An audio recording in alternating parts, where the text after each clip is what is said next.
Ми можемо починати. Давайте привітаємо Беррі Кейтса, нашого гостя, професора Стенфордського університету. Далі ми будемо, весь діалог буде англійською. Ми не хотіли забирати забагато часу всіх, тому у нас є синхронний переклад. Ще раз, переклад через навушники синхронний. So we will switch to English. You speak perfect Ukrainian. Keep practicing. I hope we will have a chance to practice. So it's our first meeting in Ivano-Frankivsk, but not the last, as I feel. I hope not. Berry is coming from States, from California, from Silicon Valley. This was kind of a part of a quiz. Why did we add a watermelon on graphics for this event? And I'm not sure how many people know that you actually have roots from Ukraine. Can you say a few words? Does that play a role for you that you are getting involved into the situation? Good question, sure. And first, thank you all for coming. Before I answer that question, I just have to say, since I've arrived in Ukraine, this is my third trip, everybody keeps thanking me for coming, but I want to thank you for inviting me. I feel really privileged to be here, and that's a very sincere statement. So,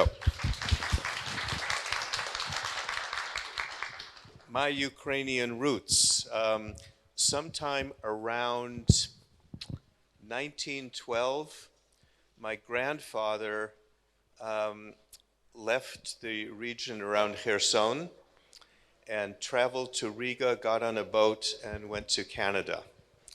And he borrowed money, bought a sewing machine, started a tailor shop, and when he had made enough money, he sent for his wife and their small daughter, who is my mother. And they made the same trip somehow. Don't ask me the details, I have no idea. So technically, I'm half Ukrainian because my mother was born here. But I will also say that my interest in Ukraine is not really emotional or DNA. Right now, it's political. So the thought that I might be able to contribute in some small way to the next stage of Ukrainian history is a very powerful motivation for me. Wow. Yeah, I think this is a place to do that. And the time, although it's not the best circumstances, but yeah. The name of the event is Rooting, and we wanted to talk about like how can we design on our own land, like rooted to its DNA, rooted to its resources, rooted to its traditions, rooted to the core, right? And I think like a lot of people ask you like, what can we learn from Silicon Valley? What could be copy-pasted? But I wanted like this conversation to have like one step, like to dig further into the topic, like what could be taken, what is like, and we were talking today that there could be a framework, but there like we frame us with something, but there could be kind of a structure and a resource in something which can be repeated, but not everything. And this is very, very interesting, like to find these intersections. The question is that Ukraine is like very, very young in product design. And I've listened to your talks, and you are talking a lot about the history of the product design in Silicon Valley, and there were different steps. So we are in the phase one when we just start, and this is like everything what happens in Ukraine is more like an exception or a wonder that it happens, but maybe it's also good that there is this start already, but how can we develop it further, and what do you think could play the crucial role for Ukraine? Maybe from, I know you've seen maybe like some parts of it, but maybe you have some early thoughts. There are early thoughts, so I'll give you a kind of a long answer if I can, and make sure I come back to your question. So first, have any of you been to Silicon Valley? Okay, so it is this very narrow strip of land. It's about 30 miles long and 2 miles wide between San Francisco and the city of San Jose. Remarkably, in that very compact region, we have the origins of the video game industry, the origins of personal computing, the origins of, anybody own an iPhone? Okay, the origins of autonomous vehicles. I remember 10 years ago, Google announced that they were going to build a car that didn't need a driver. And we all said, wait, you're a search engine. What do you know about car engines? And now every automotive company in the world is exploring autonomous vehicles. And not just products, whole industries, business models, Twitter, Airbnb, Uber. What explains how all of this stuff, and most recently, have you begun to play with generative AI with ChatGPT? Okay, so that's just the latest. CRISPR gene editing, it's pretty crazy. So it's quite predictable and quite reasonable that people would ask, what does Silicon Valley have to teach the rest of the world? So the first thing I would say is, the first lesson is, do not try to copy Silicon Valley. And it's not because you're not good enough or smart enough or creative enough. That's just the opposite thing. What happened in Silicon Valley is the result of very specific circumstances, some of them cultural, some of them geographical, some of them personal, and some of them just accidental. And that's not bad news. That's actually good news, because every region in the world, including this one, has its own set of unique circumstances. So my real answer to the question, it starts kind of broad. It's discover what is unique in your circumstances. That can answer two questions. The first is, what can you do better than anybody else? And you have the answer to that, not me. And the second question is, what can you do that nobody else is doing? And if you can begin an introspection, I don't say begin, you've already begun it. If you can deepen an introspection that will help you answer those two questions, that's how you become the next Silicon Valley, not by copying what happened in this place. So I turn the question back on you. What are those characteristics? Yeah, I think it's a good discussion maybe also to have, because like we will have a common food, and I think this because I have maybe my opinions on Ivano-Frankivsk and what we are building on. It's green, it's compact, it's collaborative, it's built trust. We are also having a certain circumstances, like is full-scale invasion now, which speeded up innovation, and I think all of us can feel how urgent that is and how fast we can build up when we know what to do, when the goal is clear. Yeah, building on strong sides is something we really want to explore further, and that's why we've decided like really to create this space which is rooted to the place, to the geography, to the biology, whatever we have here, like people we have here, and really starting to build it up. And in this case, like, because we are talking more on the product design, which is again, like my opinion, we don't have a proper education, we don't have a proper ecosystem, we have broken supply chains with no research offices, no connections to the universities, no connections to factories. It's all kind of broken and smashed. So we're kind of trying to rebuild the whole system. But the question is, like, who is the designer and what is his actual role? Because as we had this conversation today, we are building this ecosystem from scratch. So we don't have to copy other ecosystems or other mistakes, actually, like which went through decades. We can start now, like from the question, who is the designer in the modern world, right? And maybe you have, because you always have a very nice. Like going back and forth in the history on like how it was and what is it now and how it changed recently. Yeah. And what was the motivation? I understand the question, and I think I understand the relevance to Ukraine.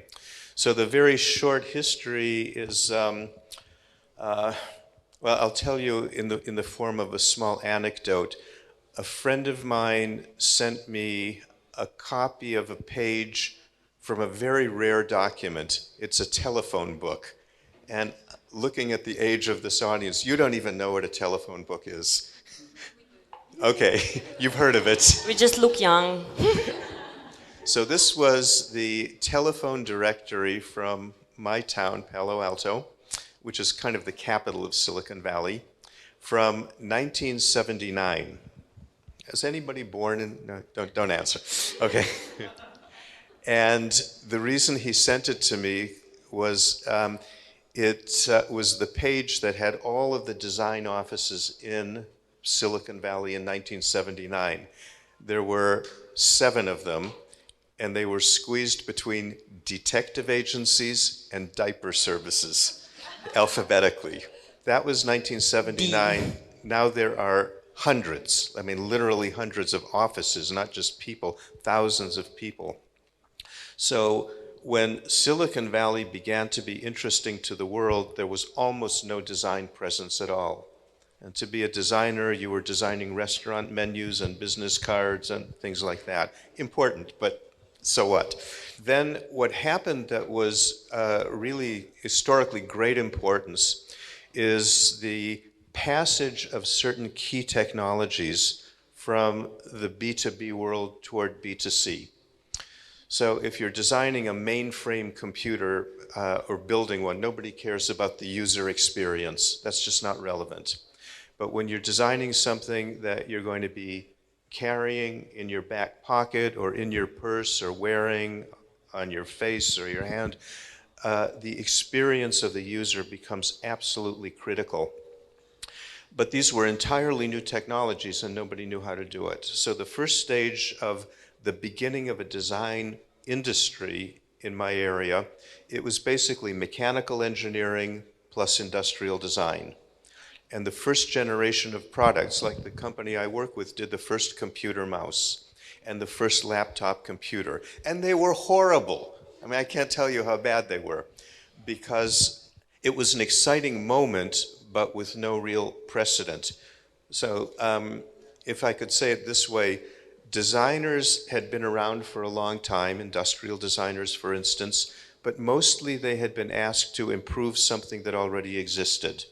So I'll give you this year's toaster, give me next year's toaster, and I'll pay you to do it. Another color. Another color, a little bit lighter. This year's toaster was round, next year's toaster. But when somebody comes in, as Steve Jobs did one day, and said, "Can you guys design a mouse?" So, well, sure. I mean, we're Stanford. We can design anything. And then he left, and what do you know what a mouse is? So it was an exciting moment in the history of design in which designers were being asked not just to improve something that already existed, but to create a language for an entirely new category of products. And then as it evolved, and I'll be kind of quick here, it went from industrial design plus mechanical engineering to building in the social sciences, behavioral issues, to beginning to recognize that design takes place in a social world with social responsibilities and social obligations. So that's been the evolution, and we are still in a stage in which new technologies are presenting new challenges to us, but they are no longer specific to Silicon Valley companies. So, things like generative AI. This is a global phenomenon, even though it's only 1 year old. ChatGPT was launched in March of 2023. It's already changing the world, but throwing challenges and opportunities to designers in every part of the world. So maybe someone else will change the color and the form. But what are you doing then? Yeah, it will be crazy. So my ultimate answer to your question of what is a designer now, it's may include an industrial designer, a graphic designer, a fashion designer, a furniture or automotive designer, but it might also include a social psychologist, a cultural anthropologist. I work often with a friend who has a PhD in applied linguistics, and what's he doing in this process? So the short answer is it's no longer a designer, it's a design team made up of whatever professional specialties are required for the particular job at hand. And that's the arc of the story as I'm seeing it. Yeah, so it got more complex, and I was once in the conference, and it was a very good message that the problems are not linear, they are round. So it requires a round table for a team. And design is ultimately about problem solving. So it's not about aesthetics, and this is also something we still fight with in Ukraine, because if you hear the word designer, which is the same in Ukrainian designer, then you see someone who will add the color, add some graphics, aesthetics, but basically I would say this is проєктувальник, is like designer who is making drawings, right? So that it's just two different words in Ukrainian, and I'm just bringing it up to understand the difference, that you are actually designing something like a mechanism, like an organism, or something, but it's not like decorating things. But let's go slow in saying it's not about aesthetics, because ultimately human beings respond emotionally to form and color and texture, and that's the part of a product that we experience most directly. So what I would say is we don't want to dismiss design as mere styling. That's what I hear all the time. But understand that design simply begins much earlier and involves much more. And if the final expression is aesthetic, that's perfectly appropriate.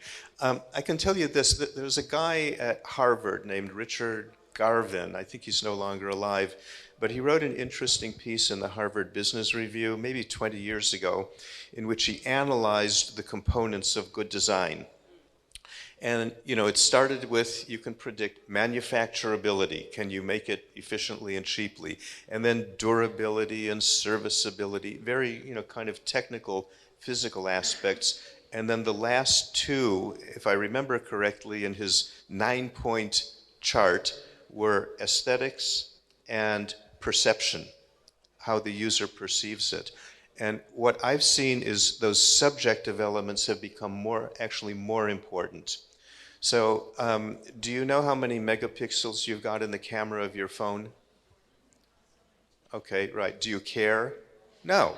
You care whether it takes good pictures. I think we stopped caring when we don't see these pixels anymore. Yeah, exactly. You care about the experience that the product creates. And that's more easily measured in human terms than in mechanical or electrical or just data terms. I also thought of this when we had our first conversation video call. You referred also to different eras of design and product development. At first it was like more about invention, and then you name it, .com, and then now you started to talk about impact. I find it very interesting because like our start of product design in Ukraine is facing the world's kind of phase of doing impact products, and emphasizing on impact. And I think this is a very good starting point for us because we have a great sense of urgency today. So can you please maybe elaborate on this topic of, you know, motivation and how it was shifting, you know, and what do you see now, and like if you see where is it heading or trending? Yeah, well, one of the things that I'm seeing that I have found very striking and quite honestly very inspiring is more and more design attention is being directed at social issues. Just some examples. I have friends who are working on pediatric obesity. American kids are too fat, so as a design problem. I have friends who are working on teen pregnancy in East Africa as a design problem. I mean, in the past that would have been thought of as a public health issue or some kind of social policy issue. It still is, but designers are getting involved because designers over this 30 or 40-year period have acquired some skills in observation, research, understanding behaviors, what works with people, what's persuasive. I know designers who are working on urban violence in the United States as a design problem. And the key thing there is not that they are claiming suddenly to be the experts, but they are learning to work in partnerships. So what I've already seen at Promptrilad and what we've discussed is you're in the process of building an ecosystem. And what is an ecosystem? It's a system of partnerships in which everything reinforces everything else and depends for its survival on everything else. Yeah, it's this like nurturing environment, and it's interesting when we were also discussing this, when do we think it is already an ecosystem and when it's still like partnership and players. Like, I'm not sure if there is an answer to this question, but maybe we could. Well, only that an ecosystem is never finished, and it also never begins. It's something. It's in the it's a biological concept, right? So think of a desert ecosystem or a forest or a swamp. When did it start? When a cell landed in a puddle of water. So it's in the nature of an ecosystem, whether biological, social, or whatever, that it's continuously evolving. And it's not a cliche, it's very, very real. I often like to say that what the message of Silicon Valley is, it's not do this, do that, but build an ecosystem. So we have a reciprocal relationship between the tech companies, between the universities, venture capital, the law profession, which has actually been critical. We have a lawyer here. And of course, design. And it's not that you should do that, but you should study how they all work together in that specific environment in order to ask how they might work together in this environment. And I know that's a bit abstract, but it's deliberate. It's your job to figure that out. Yeah, it's a pretty complex task, but very exciting. Yeah, I cannot emphasize what an exciting moment this is in Ukraine. And it's unfortunate that so much of it is on account of your neighbor to the north. But that's the reality. And it's a crisis that's just too good to waste. Okay, we have like the full-scale invasion in Ukraine, but like the whole world is facing two crises, right? Climate change and social justice. And this is getting really huge, and it really requires a response. And it actually requires a shift in many fields, but also in design and architecture, for example. And it also requires a new type of professionals, new type of designers with new skills, right? It's totally different, I think, from the elite profession, like godlike perspective, planning, designing, and knowing everything, and like pushing your idea from being a servant to the society. And I'm thinking a lot, especially within the full-scale invasion, like how do we design designers in this new world, and are they still designers? And where is this line between practicing design and design thinking approaches and actually having a professional narrow skills, design skills? So ideally, there should be no line. So you're probably all hearing about design thinking, and I confess some responsibility for all of that. Right now, I'll go back a little bit. I wrote a book together with my friend and colleague Tim Brown called Change by Design, which has been described as the book that brought design thinking to the attention of the business world. And I'm very embarrassed by it because it was a little bit too successful. And a lot of people are now making a living and making money teaching seminars in design thinking and giving lectures in design thinking and training managers and everybody else in how to think like a designer. What's happened there is it's become a methodology. And that was never my intention. I always thought of it as a philosophy, as a way of approaching problems and approaching problems that matter. And the idea that I had is, design has been a profession for about 100 years. People have been making things for thousands of years, but as a profession, there were no industrial designers in the Ming Dynasty or pre-Columbian America. Industrial design began, sometime in the 1890s. It just did. And graphic design a little bit later. Architecture is older. And in the course of that century, designers have learned some tricks. Some of those tricks are research, and some of those tricks have to do with prototyping, and some have to do with need finding. There are hundreds of tricks. And the key, I think, to being a great designer is knowing which of those tricks to pull out of your toolkit in order to handle the problem that you're trying to address. And then the next piece of that particular story is, where do those problems come from?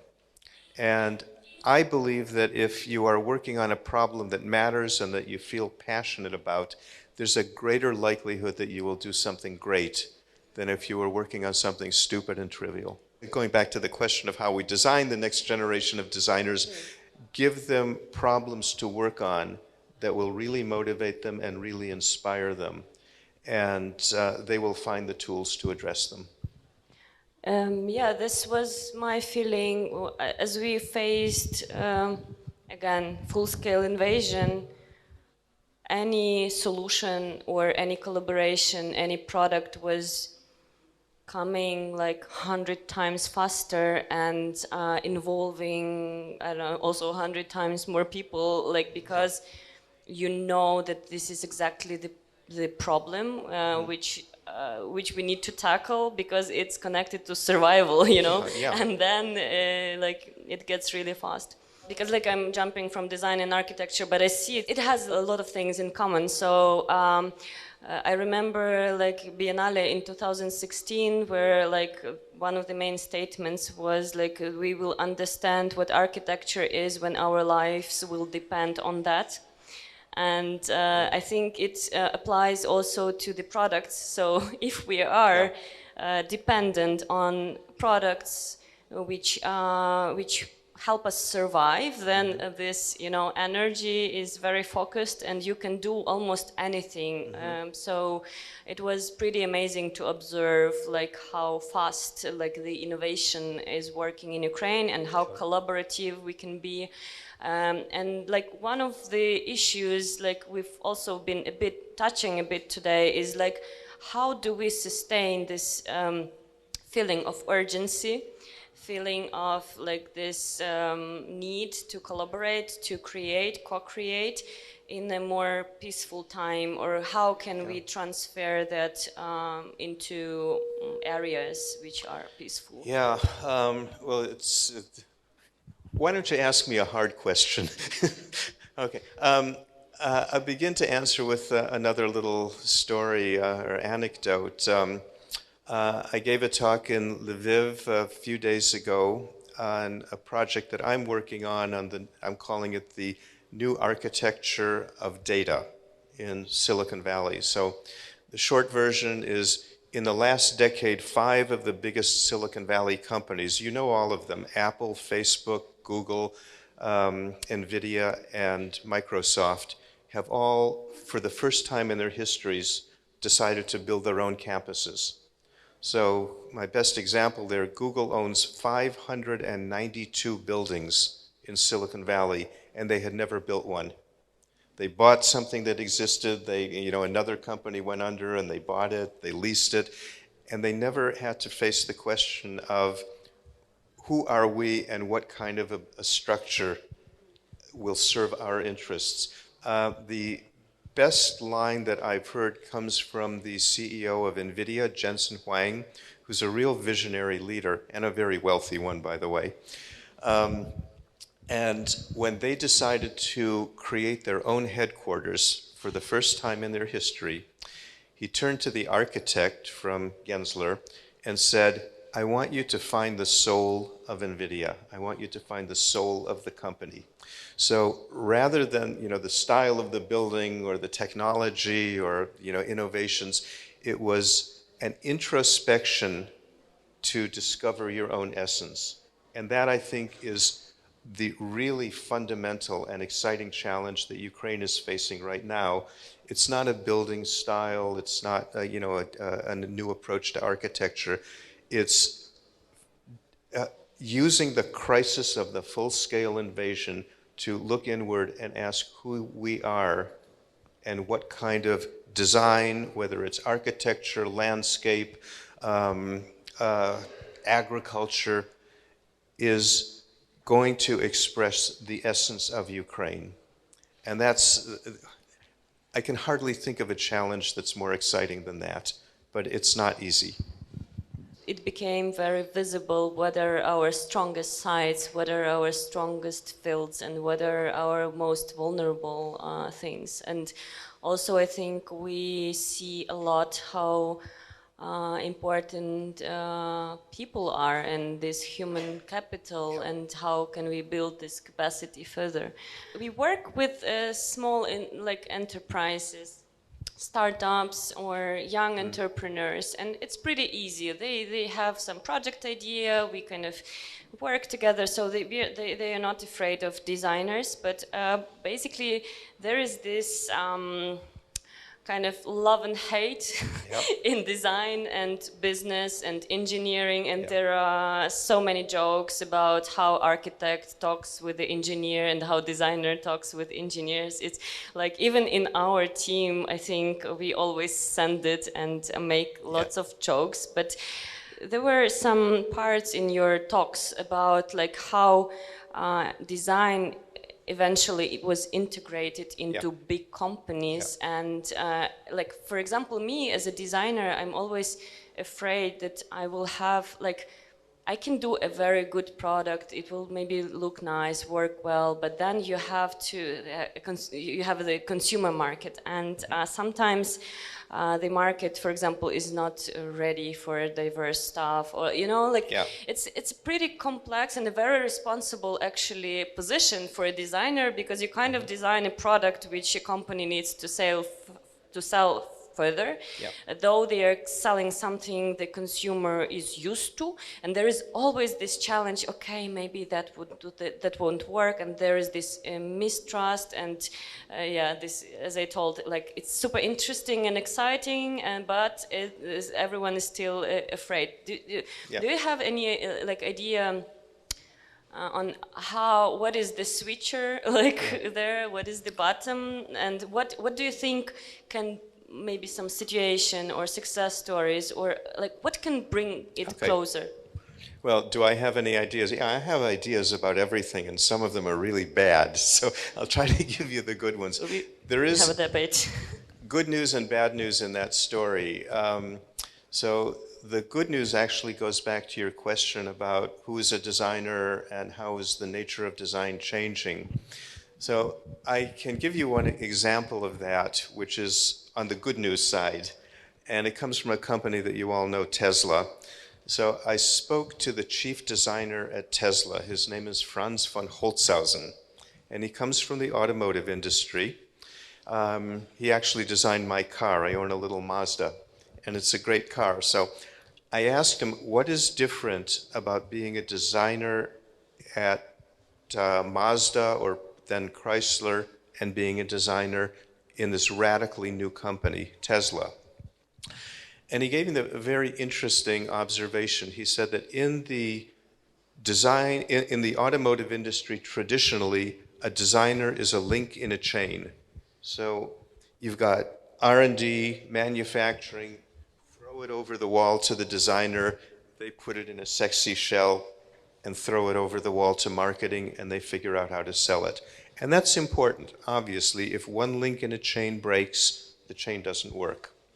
But he said at Tesla, the designer is not a link in a chain, it's more like the hub of a wheel. So he sits down at a table with the chief of aeronautical engineering, who is worrying about airflow over the body, and the chief of mechanical engineering, the drivetrain, electrical engineering, the Panasonic battery pack, and marketing. And so he's not choosing upholstery, but he is coordinating the process. And that is an entirely new role for a designer. It's a redefinition of what it means to be a designer. And it meant learning new skills, mostly learning how to be a diplomat and a manager and deal effectively with other disciplines. And dealing with your design ego. Yeah. So I'm not saying that, the design of the Teslas is great. I think they're actually sort of ugly. But in terms of thinking about the evolution of the role of a designer, that's important. The second part of my answer is kind of bad news. So designers have, for a really long time, been demanding a seat at the table where management decisions are made. And they've always been complaining, nobody likes us, nobody understands us, nobody takes us seriously. They think we're the cool people off in the design studio with, funny glasses and red shoelaces and that stereotype. And increasingly, and partly because of Apple's success of becoming the most valuable company in the world, driven by design, the business world has started to take design seriously. And designers can no longer claim that nobody likes us, they love you. And what I began to see is designers finally winning a seat in the management table in what we call the C-suite, the CEOs, and they don't know what to do there because they're actually not that good as managers. They're really good as designers. So we've got a little bit of an overreach now, and designers have to learn to pull back and either identify what they're really good at or learn some very new skills, such as the guy at Tesla has had to learn. Yeah, it's just lacking this collaboration skills and really management skills and understanding of dependencies and a bit of more empathy also to the team, to the business. Actually, they are. If you can find the right balance between humility and arrogance, you're in the right place. You need a little bit of both of them, but you need them in balance. It's a good quote. Yeah, it's a great quote. One of the things we are discussing a lot, like with the whole culture of bringing new products to life, right? It's one of the questions, like, why doing a next product, right? Like, why buying, like, all this, like, consumer world and etc. But basically, it's been very fast and like a bit of a fast food, right? And like the dynamic on the market is really high. And we are planning to develop like the system for growing new products, and we don't want to call it incubator, like hardware incubator. We want to call it a greenhouse, like teplitsa, where you have a very organic growth. Yeah, you support it like with like nurturing, sun, vitamins, human beings, but also preserving and supporting. But what about organic growth? And also we've discussed it a bit with the whole this startup culture and ventures and fighting for money and then like rising and falling and like being burnout. Like how do you see that from the inside now in Silicon Valley, and what do you think? Because like as we start, and I don't think we want to copy that. We want to preserve our people healthy, wealthy, I don't know, and in normal mental conditions. So what is the healthy way to grow great products? A lot of questions there. First, I will say I actually love the idea of changing the language from an incubator to a greenhouse. An incubator keeps a premature baby alive. A greenhouse grows a flower. So grow flowers. You're not just trying to keep something alive. You're trying to nurture something new. My best general answer, I guess I've been saying this in different ways already, but it's to ensure that you are growing something that deserves to be brought into the world.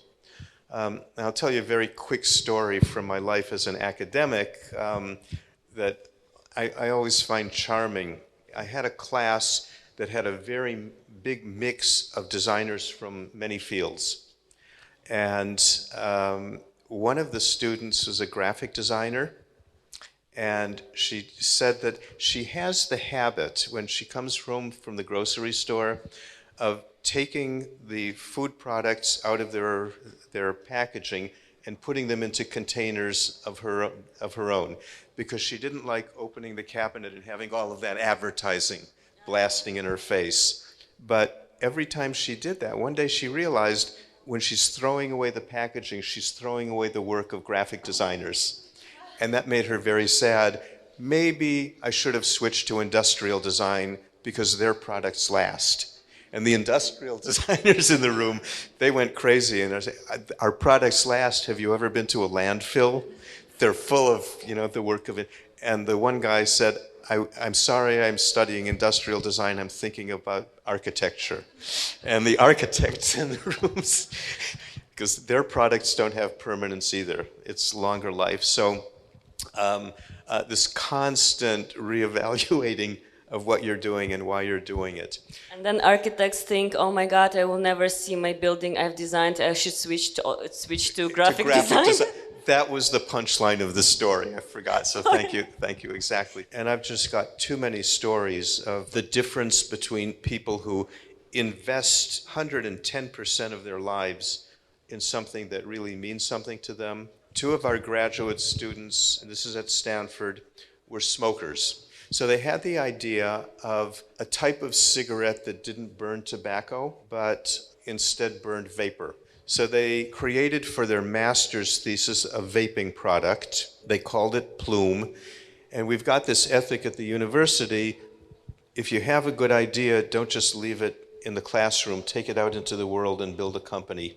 Bring it into people's lives. So they did that, and Plume became the company Juul, J-U-U-L, which you might have heard of.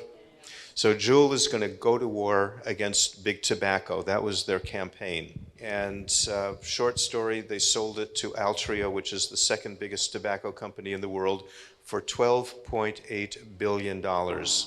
So these guys became fantastically wealthy. They gave a gift to big tobacco that they claimed to be trying to destroy.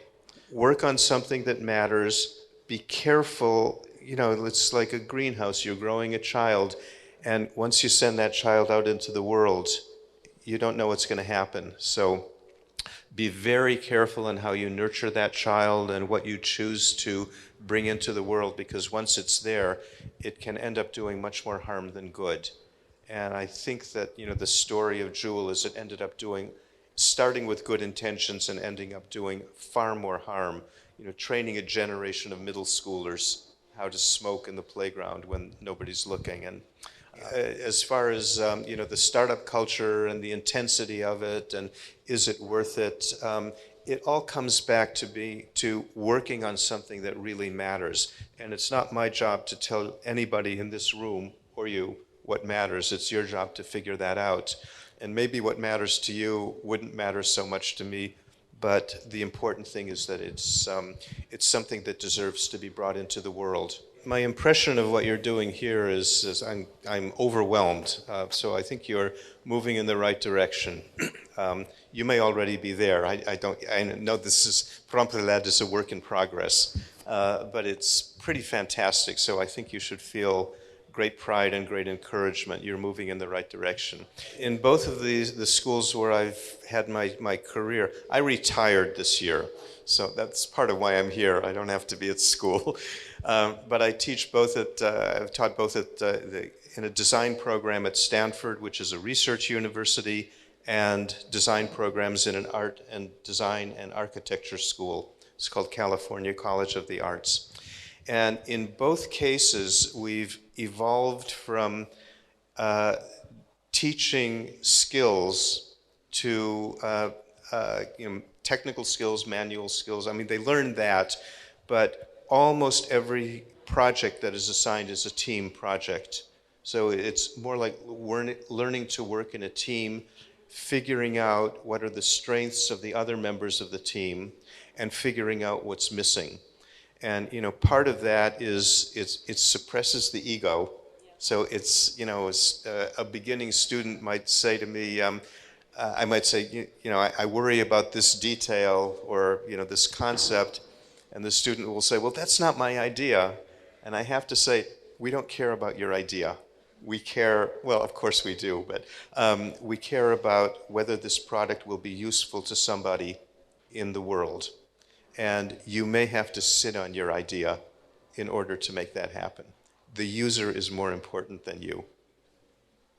Yeah, if you want that to go further. Yeah. But this idea of education through team projects is, that's a very practical approach that I think we are all now committed to. At this point, we would love to open the floor for a collaborative questioning. Do we have questions? I would love to hear what you are thinking about. My name is Roman, and I help people to search for documents in the archives of Ukraine. And you said that this situation of invasion, it's a unique opportunity to rethink who we are and what we do, and to come up with some kind of design of Ukraine, right? And now, as far as I see, it's actually not a very new idea, and it's actually a big thing to rethink who we are, to get rid of the fake identities that were sticked to our nation with evil empire and etc. etc. And but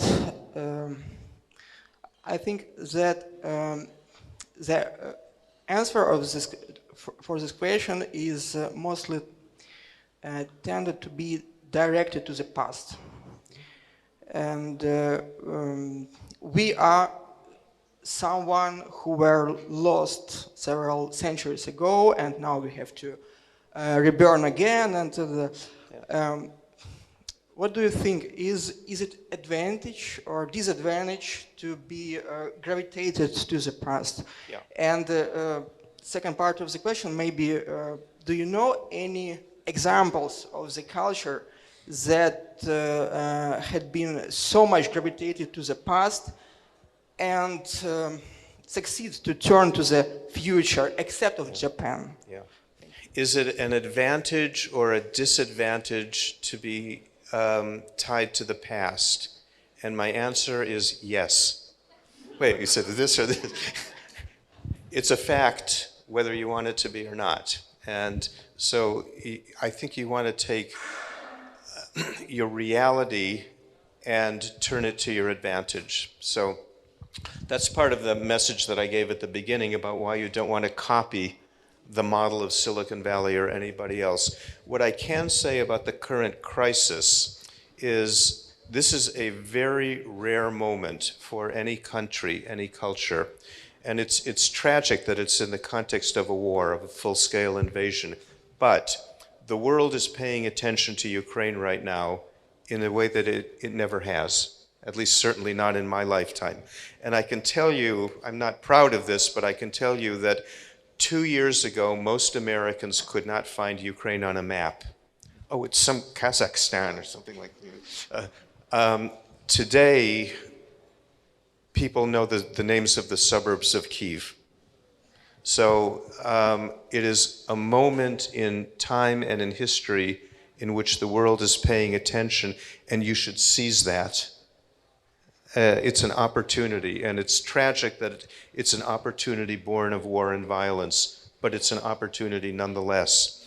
So I think you should be thinking of what Ukraine is now in a position to teach the rest of the world. And it has to do with resilience, reconstruction, and recovery. Examples of other countries or other places that may have been able to do this, sure, there are lots. I was in Korea 2 weeks ago. When I was younger, Korea was one of the poorest countries in the world. I'm talking South Korea. And it was basically a military dictatorship. And today it is the 11th largest economy in the world with a more or less flourishing democracy. So there are plenty of examples where that can happen. I wouldn't tie my thinking to Korea or any other example, but I would tie it to the question of how can you turn the emergency situation to your advantage. If you don't, it's a total loss. It's a total disaster. And part of the way to do that is to be thinking about what you have to teach the rest of the world right now about resilience, about recovery, about reconstruction. My question was referred to the discussion you heard earlier. So based on what you've seen from PRILED, what should be the focus on ПОЛЕ manufacturing? Take into account the trends in the world and take into account that we are in the state of war. What should be the focus of the design, in your opinion?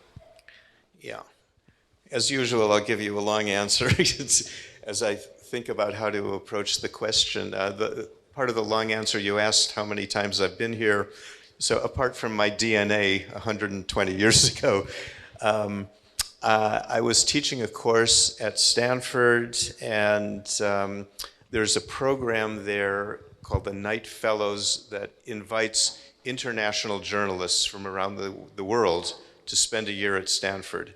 And one of the people in the class was this Ukrainian guy. His name is Alexander Akimenko. And we became rather friendly. When he returned to Kyiv, he asked me to do a podcast with him. And then when the war began, I was quite concerned, and we began to Zoom almost every week. And one day he said, I have a question. Would you be interested in coming to Ukraine? And I said, I'll have to think about that. Okay, I just thought about it. And a few weeks later, I was on an airplane. And that was the first of what's now 3 visits, and I hope there are many more. I say that as a way of saying I am drawn to this place because of the magnitude of the challenges that you are facing right now. The obvious first answer to, what should be the priority, winning the goddamn war. Okay, that's not going to be something that you can do in the makerspace. I understand that, but you can be asking at every level of Ukrainian society, what can I do to increase the likelihood of a positive outcome to this unimaginable tragedy that you're going through? And, whether that is side projects that in some way support the military or something of that sort, that I don't know. But that's in the short term. In the longer term, it's thinking about what the country is going to look like once this is all over. Because at some point it will be, and nobody can predict how it will end. But when it is all over, you're going to be facing really, really massive challenges and opportunities. And you can begin thinking about the greenhouse as a way of planting the seeds of what the country is going to look like afterwards. I wish I could say you should be working on, using generative AI to build, the next generation of video, something. I don't know that. But in the larger sense, it's thinking in the short term in order to think about the long term, because that is the context that will set the problems that you will have to be solving.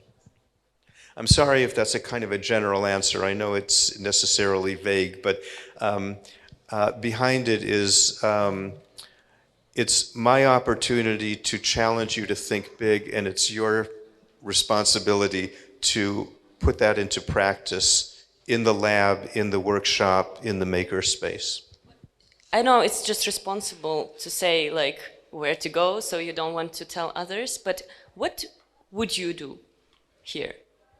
I don't know, your passion project, short or long, if you just come for a month, what would you do? Wow, that's a wonderful question. It would, I have to think about what it would be in detail, but it would have something to do with enhancing social solidarity. So it's a moment that, one of the words that I hear most frequently, and I heard it 20 times in my discussions with you, was trust.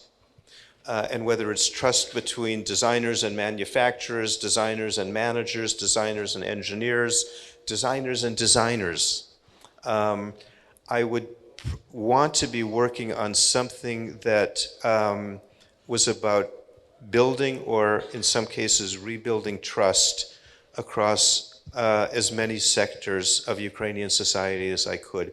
So whether that would be a communications project, it could be a performance project, I'm not sure, but it would be something having to do with social solidarity, which was intense in the first period of the war and is now becoming a bit more tenuous as people are getting exhausted. My name is Ivana, and I'm a lawyer. Even if you're a lawyer, you can still ask a question. I just wanted to ask you, you as a foreigner, how do you see or how do you perceive Ukraine? Just because we have this discussion about all the rootings and that we need to find out something that is very rooted or that is natural for us. How do you see now Ukraine or perceive as a foreigner? What is seen to you? Well, there are a couple of answers to that, Madam Lawyer, so thank you, Ivana. I have been thinking a lot about my impressions when I first came 1 year ago, almost exactly a year ago, March 2023, and now.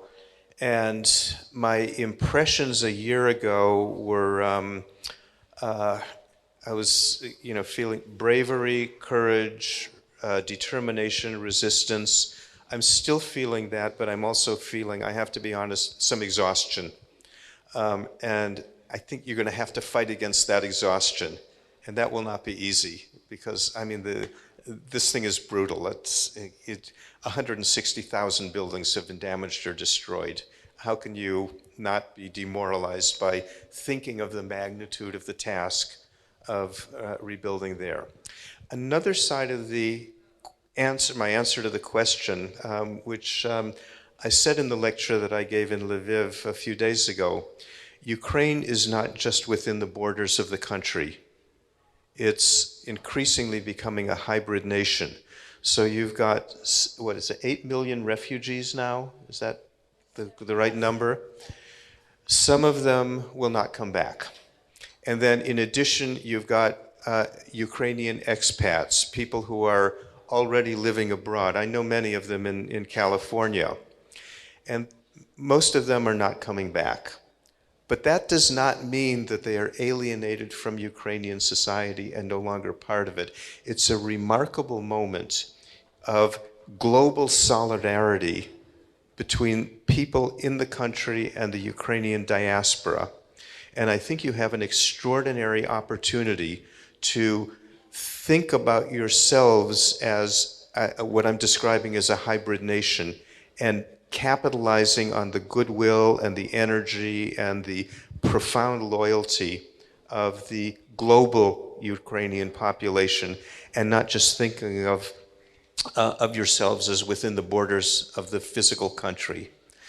So that's not quite an answer to the question, but I've been in lots of conversations with Ukrainians, Ukrainian nationals, and second and third generation Ukrainians in California, and I'm feeling this enormous reserve of goodwill and a desire to be part of the struggle and part of the future. And anything that can be done to build upon that, that is a message that I have to give you. So, okay, Barry, it's a question for you because it looks like you're a pretty smart guy here. So my name is Taras, I'm a designer. Yeah, look, Anya told that I used to be an industrial designer. I came from Poland, and I see in Ukraine like 7 years ago there is nothing to do for industrial design, so I switched to UX and for IT just to grab more money, right? So, my question is, I read a book from Don Norman. You know that guy. Sometimes he's my friend, and sometimes he's my enemy. Okay, this is a question. Monday, Wednesday, Friday, he's my friend. Tuesday, Thursday, on weekends, he's my. So look, there is in the internet there is a course from Don Norman about like how to be a designer in 21st century. Right? Mm-hmm. It's a complicated question, but what I want to ask you, it's about, we talk about war in Ukraine. Mm-hmm. And the short question is it like as a war in Ukraine, it could be like as a design challenge? It's like a first one? Yeah. So, and also, thank you for this answer. And as a second, more like a kind of a long one, it's about how you envision like to be, I mean, the design as design, and to be a designer in the 21 or 22 century, maybe in the next 100 years or 200 years. Yeah. So, because you also talk about your car, right? And do we need in the 21st century to manufacture more chairs, more furniture, more cars, or not? Yeah. Maybe we need to work on society. Maybe we need to work on now we call it law, like how to work with the people and relationship with people, right? Yeah. So maybe, and the question is, maybe when we used to work on that, for example, in Ukraine 10 years ago, maybe we could predict the war, and maybe we could avoid this war what we have right now. Mm-hmm. So the question for you, how you envision this? It's also a matter of education, because here the guys and Anya, they're trying to work on something new, right? Maybe we don't need to copy this university we exist. Maybe we need to build something new. So you got a question. So the question is, how you envision this, to be a designer and designer as a profession in the 21 and the 22nd century, right? Like a 100 year further. Thank you. Well, you actually asked two questions there. Could the war be a design challenge? And I actually want to take that seriously for just a moment. When we think of a design challenge, when I think of one, I'm looking for that balance between something that's big enough to matter, to be worth working on, and something that's small enough so that you can actually imagine creating a reasonable solution. So we just did an exercise at UKU in which we had to craft a design challenge that they could reasonably work on in 4 days. And it had to do with working with vets and making social services at STEP more accessible to vets, and making, do you know about superhumans? Okay, so we went out to superhumans, and the challenge there had to do with how might we help reintegrate wounded vets into civil society again. So it wasn't how can we win the war, it was focused enough so that you could really focus your energy, your mental energy on it. Second part of your question, there are lots of parts, but I'll answer whatever I want. That's second part of the question. A lot of my origins have to do with industrial design and physical products, and that practice has definitely changed, and in some ways it's become less important, partly because so many things are either digital or hybrid. But I always say, as long as human beings have bodies, we're going to need something comfortable to sit on, and good ergonomics, and good interfaces, and all of the rest. So I'm not ready to be done with bringing new physical products into the world. I would like them to be better. I would like them to be more ecologically responsible. I would like them to be serviceable and all of the rest. But I'm not done with products yet. So as far as the designer of the 21st and the 22nd century, the one thing that I have learned is that our technology environment is moving so fast that a prediction 10 years out is likely to be wrong, and a prediction 100 years out is certain to be wrong. So I'm very careful about not making too many predictions. I mean, I can say that the shift in balance between physical and digital will only increase. So designers that don't have a digital capability are going to be left behind. It's not just about your drawing abilities or your modeling ability. It's got to be digital. It's also got to be about the capacity for continuous learning, which is a little bit of a cliche, but the skills that the designers that I knew in the 80s had, they're not irrelevant or obsolete, but we've moved so far beyond that people who are not keeping up with that are simply not going to be relevant. So the last thing I would say, and this goes back to my little bit of rivalry with Donald Norman. Do you know his work? I mean, he's very, very influential and successful. Difficult personality. Okay. His focus has always been on the human user and designing for human experience. And almost everything in our world is subject to change, with the exception of human behavior. So I read a lot of history, and I see, the behaviors of people in ancient Greece and pre-Columbian America and medieval China, and you still see jealousy, you still see anger, you still see disappointment and rivalry and love. And I think it's a pretty fair prediction that those constants of human behavior will always be in front of us. The tools we use to address the needs of those behaviors, they will be changing constantly, so much so that a prediction 5 years out is likely to be wrong. My name is Alexander, and I'm a coffee man and entrepreneur, and I can say also a designer in some ways. So I have a lot of questions, and listening to you, I generate more and more questions. So maybe it's 2 or 3. Sorry. I've done my job. Very well. My brain is doing like this always. So thank you. First of all, I started thinking before all of this, and I met you about the role of designer and designer like man and like employ like a role designer in companies, that man changing their capacities, what they are doing to companies about the products, and their role are changing. And my question, the first one, is what you think, but you have already said about this a little bit, what you think in the nearly future or longer, his role, how it will be changing? Will it be like a designer and the CEO of all the process, like it's now doing in a Tesla, or anything else?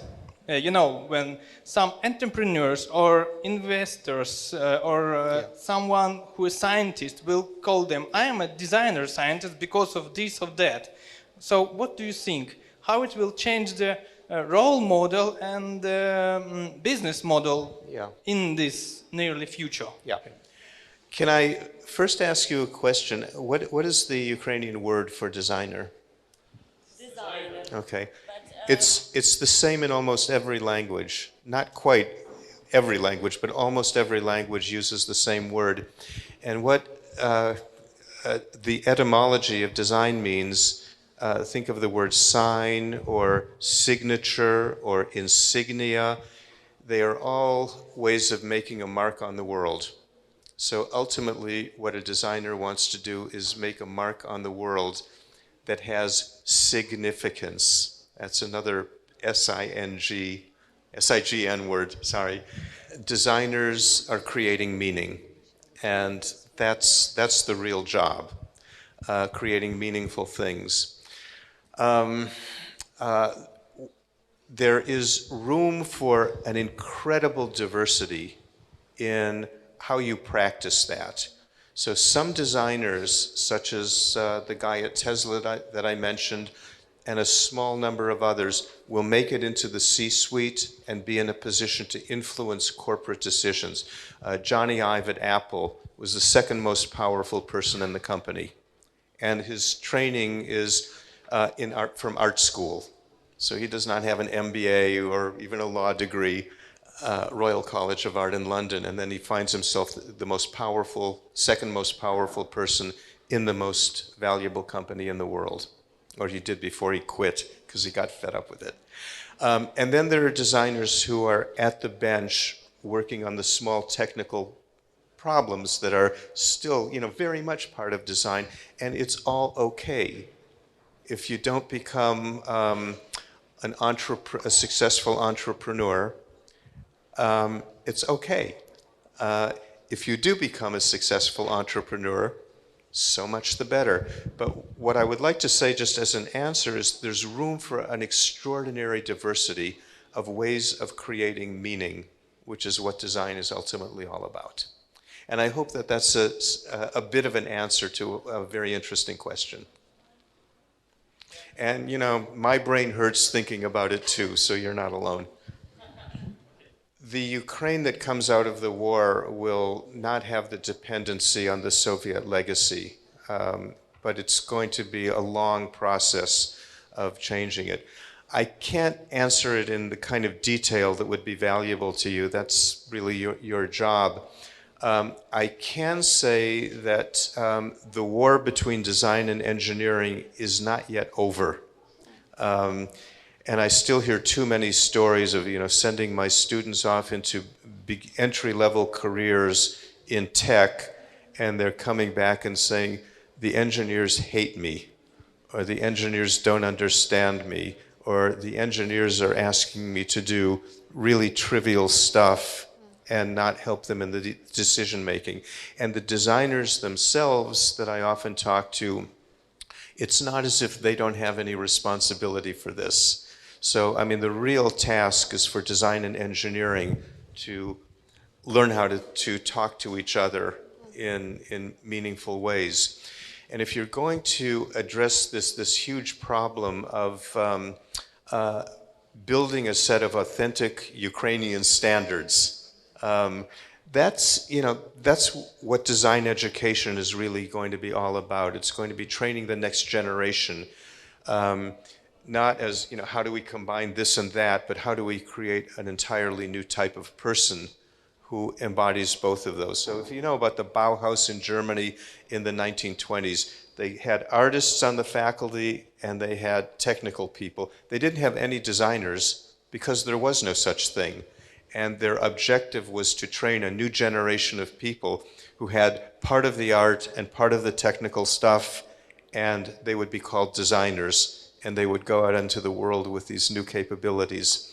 So in the process of articulating a new set of authentic standards that work for both engineers and designers in the Ukrainian context, that's a long process, and that will require a new generation of people who are born into it.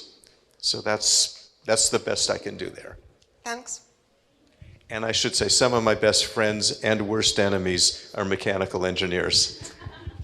I wanted to tell again that we are in this, we are trying to create this new space for this collaboration where we have entrepreneurs, engineers, designers, scientists. We have here biotech, engineers, medical tech, doctors, entrepreneurs, manufacturers, IT, very, very different people, but we almost don't have designers here, which is it's interesting. And I never thought that it's so similar to maybe a Bauhaus idea. Basically, we have here this space which we would like to accumulate this energy and idea and to be this essence of collaboration, and it's always super easy to do that when you're in this physical presence. So it's our very, very first step into this and this event as well. So can I actually make a quick comment on exactly that? Yeah. So and then we'll eat. So there was a study done by the World Economic Forum and a group of professors at the Stanford Graduate School of Business, and they produced a report called The 8 Pillars of an Innovation Ecosystem. And those 8 pillars, I don't remember what they all are, but you need, some financial resources, you need some legal resources, you need this, you need that, and it's all wrong. It's not that you don't need those pillars, and such as the pillars that you just mentioned, somebody from medicine, somebody from law, somebody from biotech. You need them talking to each other. And that's what the folks at in this, missing out. That's what they missed. So it's not just pillars holding up something, it's the interaction among those elements. And whatever you can do at Promptilad that, and whether it's food or whether it's events such as this that bring people together in conversation. So last thing I will say, so Sergey Brin, co-founder of Google, he had this idea that at Google you will never be more than 100 feet from food. And why is this? Because it's an extra perk that will make people want to work at Google rather than Microsoft? No, it's because when there's food, people gather. This is serious. When they gather, they talk, and when they talk, they exchange ideas, often with people that they had never met. So I'm standing in line at the gelato station, and I strike up a conversation with somebody whom I've never met, never seen in another division, and then 6 weeks later, what did she say? That was really interesting. And I look her up, and and there's a collaboration there. So that's the kind of thing that you have the opportunity really to cultivate in the Promptilad greenhouse. Yeah, thank you so much. And I think we use food a lot always because we know it's a perfect tool, and everyone will still continue eating and enjoying the good food. So first of all, thank you so much. I know you don't like us thanking you too much, but we know this presence is... But I want to thank you too. Yeah, so please let's thank each other.